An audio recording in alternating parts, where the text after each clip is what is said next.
Olá pessoal, tudo bom? Conforme falamos em nossa última aula, hoje iremos dar continuidade ao curso estudando as instalações elétricas em baixa tensão. Para o estudo dos fenômenos elétricos, não se pode imaginar uma disciplina de estudo isoladamente. Serão necessários estudos em outras disciplinas, como a química, por exemplo. Assim como a física visa a explicar os fenômenos da natureza, a eletricidade parte da física, visa a explicar os fenômenos elétricos, às vezes sem justificá-los, afinal, são fenômenos da natureza. Mas a explicação ou compreensão dos fenômenos são muito úteis para aplicá-los, seja na elaboração de um aparelho ou de uma máquina elétrica, trazendo então vários benefícios. O nosso objetivo nesta quinta aula é abordar os assuntos inerentes às instalações elétricas em baixa tensão, começando pelos dispositivos de comando e proteção.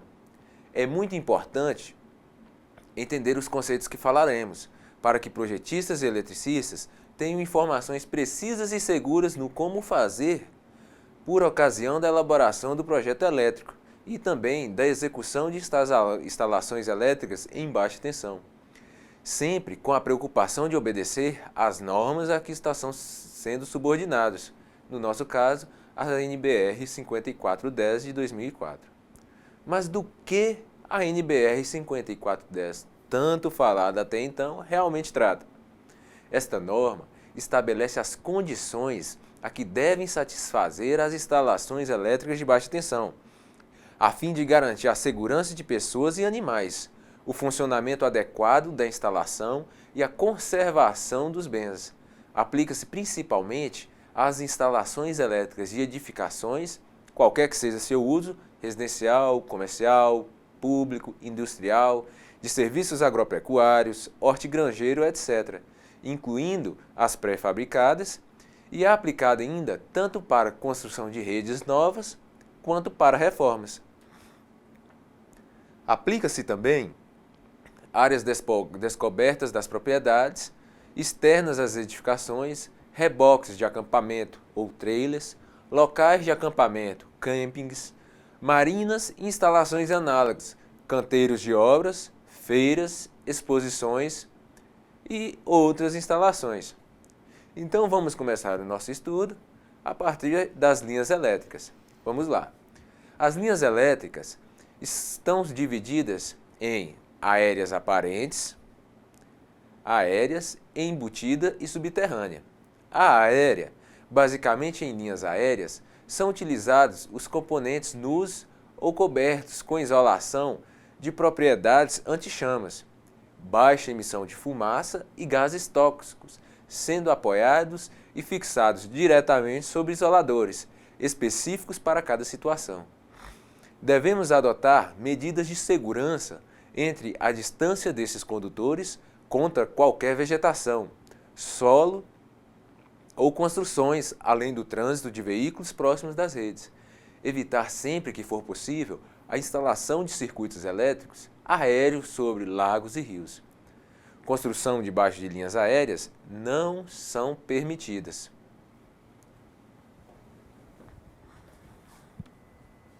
Em muitos casos, as linhas elétricas aparentes são necessárias.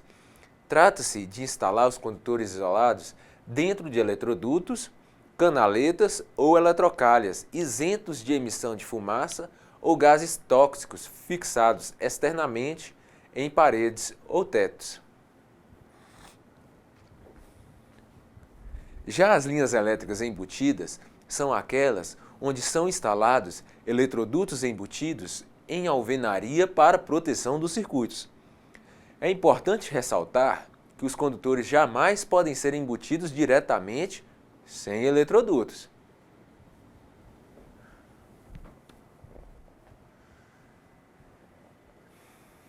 Já na linha subterrânea, a instalação exige certas preocupações, pois devemos nos preocupar com as movimentações da terra, contatos com materiais duros e ferramentas, umidade e ações químicas causadas por elementos do solo. Os condutores para redes subterrâneas devem possuir isolação mínima de 1 kV, ou 1000 volts, sendo instalados dentro de eletrodutos e dispostos em valetas no solo. Destaque-se também as canaletas de concreto com suportes suspensos e tampas. A norma NBR 5410 indica que as profundidades mínimas para a instalação subterrânea em terreno normal é igual a 0,7 metros e em locais de trânsito de veículos 1 metro. Somente cabos isolados, especialmente com armação metálica, podem ser enterrados diretamente no solo. A foto ilustra a execução da rede subterrânea em canaleta de concreto, seguindo em dutos envelopados em concreto, como alternativa para evitar o contato acidental do circuito elétrico com o objeto. Conhecendo as redes, assim como nos esquemas de iluminação, precisamos de esquemas na linha elétrica para sinalizar. Mas o que seriam esses esquemas? Essa simbologia nada mais é do que a representação de uma instalação ou parte dela, por meio de símbolos gráficos. Todo ou qualquer projeto será desenvolvido através de símbolos. E para isso, são utilizados os esquemas unifilar, multifilar e funcional.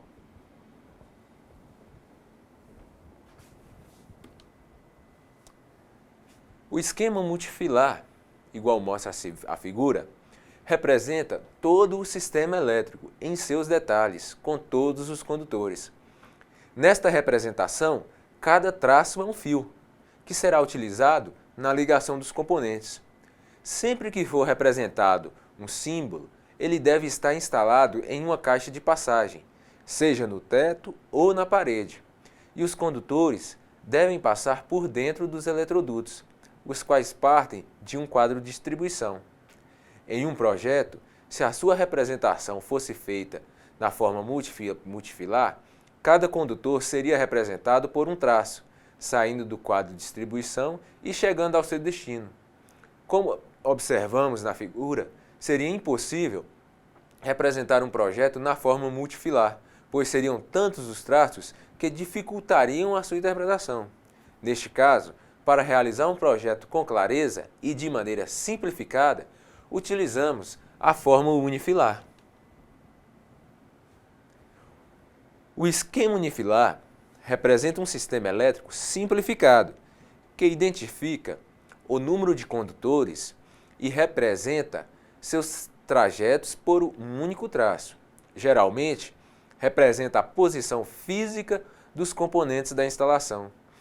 Porém, não reproduz com clareza o funcionamento e sequência funcional dos circuitos. Na figura, tem um esquema de circuito elétrico composto de um interruptor simples, tomada, lâmpadas incandescentes, rede de eletrodutos e fiação, todas representadas de forma unifilar. E temos uma recomendação geral, basicamente, um esquema é representado com seus componentes de comando na posição desligada. O esquema de distribuição unifilar é o que permite interpretar com extrema rapidez a distribuição dos circuitos e dispositivos, ou seja, o funcionamento.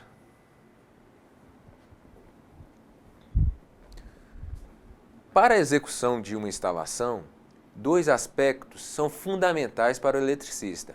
O primeiro é a localização dos elementos na planta. Quantos fios passarão em um determinado eletroduto e qual o trajeto da instalação. O segundo é o funcionamento, a distribuição dos circuitos e dos dispositivos.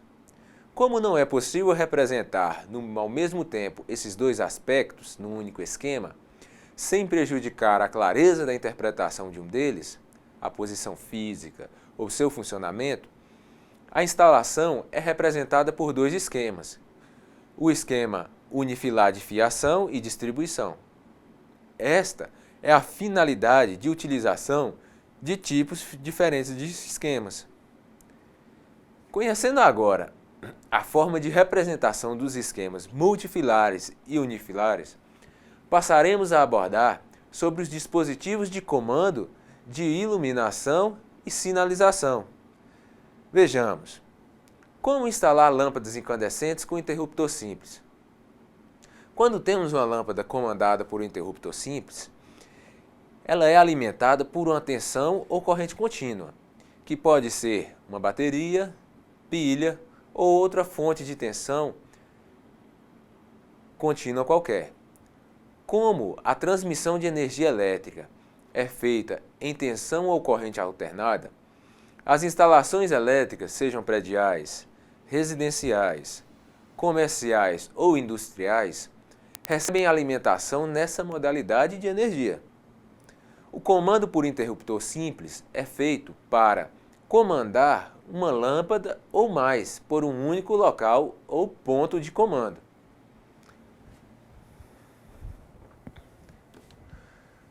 Porém, temos que nos precaver. Os aparelhos e lâmpadas elétricas, em geral, são construídos para funcionar em uma determinada tensão.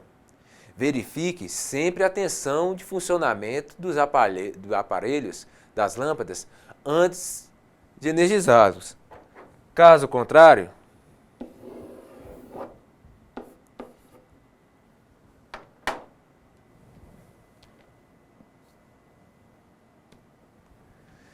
temos agora a representação de um esquema unifilar para comando de uma lâmpada incandescente de 60 watts na tensão de 127 volts com interruptor simples, como dito anteriormente. Lado de onde vem a alimentação da instalação, eletrodutos que interligam a passagem, condutor de produção terra que não seja utilizado, mesmo que não seja utilizado, deve estar presente na instalação. Tensão de alimentação em 127 volts, lâmpada incandescente no teto, potência da lâmpada incandescente, número de circuitos significa que o disjuntor número 1 do quadro de direção vai comandar a iluminação. A letra A indica na instalação o interruptor que vai comandar essa lâmpada, pois as lâmpadas e o interruptor têm a mesma letra. Interruptor simples que vai comandar a lâmpada.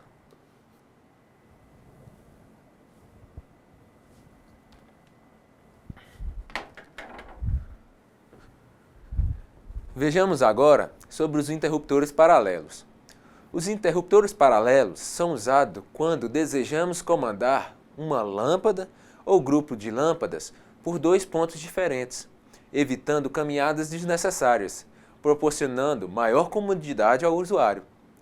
Os interruptores paralelos podem ser utilizados nos seguintes locais: escadarias, quando se instala-se um interruptor no início do lance da escada, ou na base, e outro no final ou topo do patamar da escada. Em corredores, onde são instalados nos acessos do corredor, na posição que proporcione maior comodidade, ou em quartos, um interruptor é instalado do lado oposto da abertura da porta e outro na cabeceira da cama.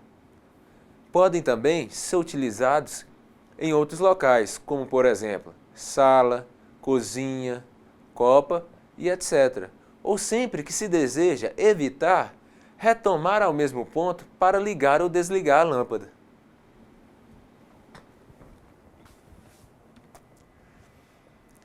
Vejamos o modelo de um interruptor paralelo, ou também chamado de three-way. Ele tem 3 vias ou 3 caminhos. Os interruptores paralelos, ou three-ways, possuem 3 terminais, sendo um deles denominado terminal comum, pois é nesse terminal que será ligada a fase, ou retorno para as lâmpadas. Temos na figura um interruptor paralelo de uma tecla e de embutir. No esquema funcional, podemos observar os interruptores paralelos, onde o terminal comum sempre é o do meio, ou seja, o ponto comum de um dos interruptores vai para a fase e o ponto comum do outro interruptor vai para a lâmpada.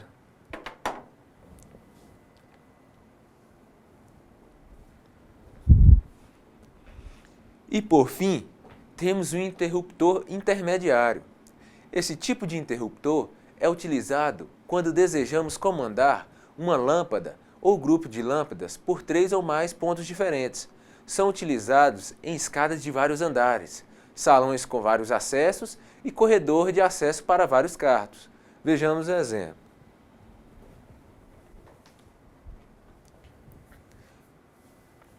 É possível usar qualquer número de interruptores intermediários. A figura mostra a instalação do interruptor intermediário. É preciso observar que ele está sendo instalado entre 2 interruptores paralelos.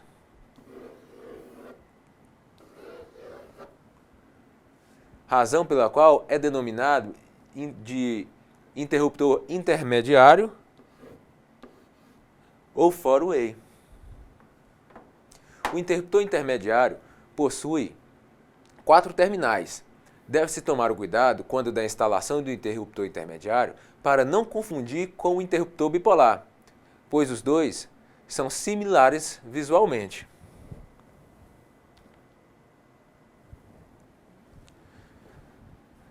Agora, falaremos um pouco sobre dispositivos de comandos, porém automatizados.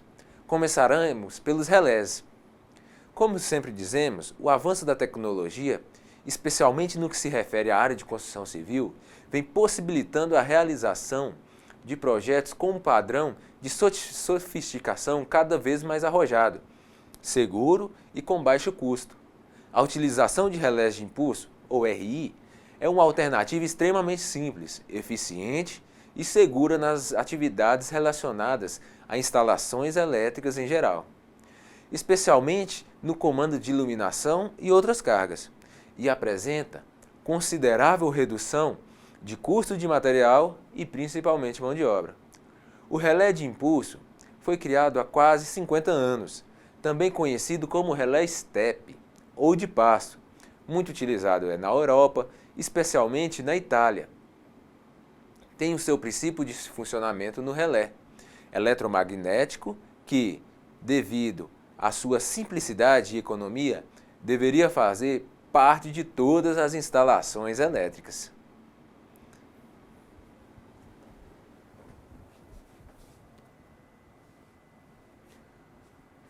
O emprego do RI torna a instalação extremamente versátil, como por exemplo, ele pode substituir com eficiência os interruptores paralelos e intermediários que vimos agora. Pode ainda acionar mais de um circuito ao mesmo tempo com um único sinal. Além disso, torna possível comandar todas as luzes externas de uma casa, como prevenção antirroubo, a partir de qualquer uma de suas dependências, sem o incômodo de um ponto fixo ou a complexidade de sistemas sofisticados de comando.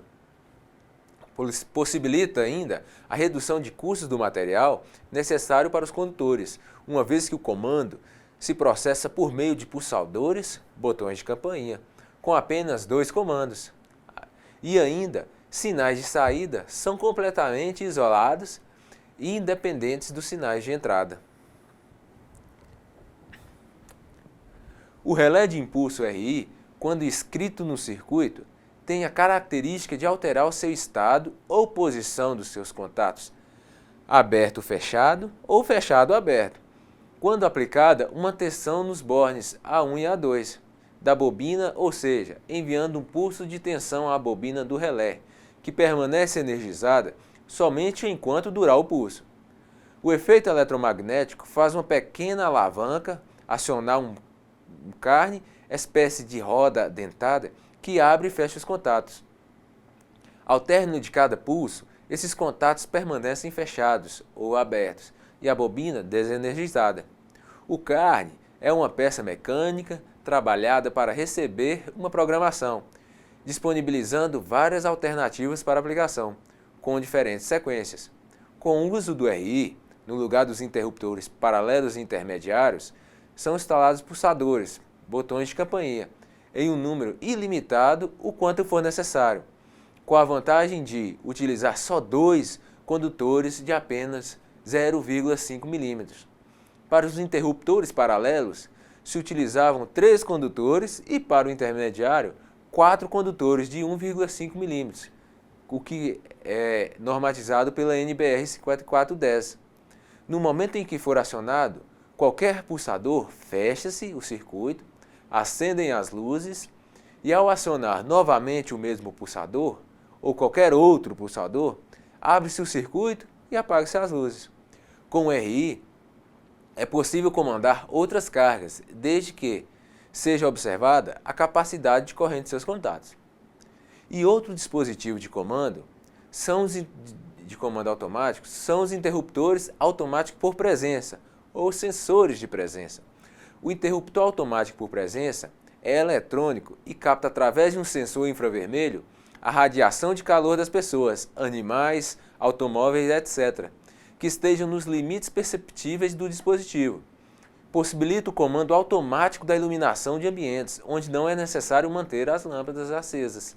Ou seja, as lâmpadas ficam acesas somente na presença de pessoas, proporcionando considerável economia de energia.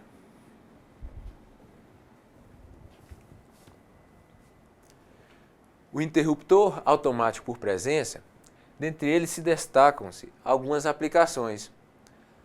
Nas residências, iluminação de área externa, bem como hall social, antessalas, escadas, banheiros ou garagens. Nos edifícios residenciais ou comerciais, na iluminação de salas, escadas, recepções, estacionamentos, jardins ou até andares inteiros. Já nas lojas e magazines, podemos usar na iluminação de vitrines, painéis luminosos, banheiros ou provadores. Em indústrias, iluminação de pátios, jardins, almoxerifados, armazéns, vestiários ou estacionamentos. E para a segurança, acionamento de alarmes sonoros ou luminosos para ligar câmeras de monitoração de TV ou outros dispositivos de proteção. O interruptor automático por presença deve ser instalado num local protegido, onde os raios solares não incidam diretamente sobre ele. Entretanto, por possuir o índice de proteção 33, pode ficar exposto à chuva sem ser prejudicado. Ele deve ser fixado a uma altura aproximada de 2,5 metros do solo, de maneira que a movimentação das pessoas, animais e veículos seja de preferência na transversal, atingindo o maior número de raios possível, bem como visar e articular deve ser posicionamento de modo que o seu campo de atuação seja cortado na altura da cabeça de um indivíduo. A fixação pode ser feita sobre uma caixa embutida, simples, de 4 por 2 polegadas, ou diretamente à parede por meio de buchas. Agora falaremos sobre a proteção sobre contra-correntes. Vimos os dispositivos de comando e agora vamos falar um pouco sobre quem comanda, quem protege esses circuitos.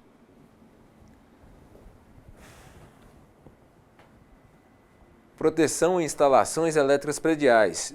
Vamos começar a falar sobre os disjuntores termomagnéticos. Os disjuntores são dispositivos que garantem simultaneamente a manobra e a proteção contra correntes de sobrecarga e contra correntes de curto-circuito.